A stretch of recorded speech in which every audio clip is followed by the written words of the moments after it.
মুদ্রাস্ফীতিতে বাংলাদেশের অর্থনীতি স্বস্তির দিকে যাচ্ছে বলে মন্তব্য করেছে বাংলাদেশ ব্যাংকের governor doctor Ahsan H Mansur.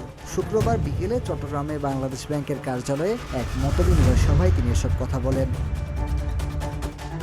Doctor Ahsan H Mansur এ সময় বলেন, আমাদের লক্ষ্য এখন জুনের শেষে মুদ্রাস্ফীতি 7 থেকে 8-এর মধ্যে রাখা। জুলাই মাসে এই মুদ্রাস্ফীতি পাওয়ার আশা করছি। ইনশাল্লাহ আগামী বছর এটাকে 5 বা তার নিচে নামিয়ে আনার চেষ্টা করা হবে। সেটা করতে পারলে আমরা মুদ্রাস্ফীতিটা অনেকখানি কমিয়ে আনতে পারবো, আর এর সাথে ইন্টারেস্ট রেটও কমিয়ে আনতে পারবো।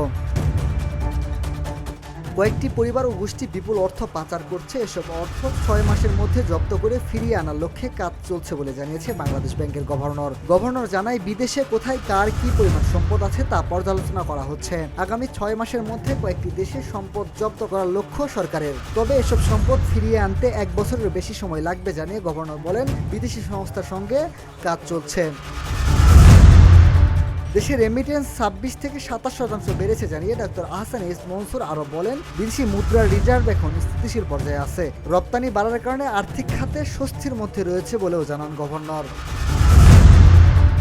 মিনহাজুল ইসলাম, ভিওডি বাংলা, ঢাকা।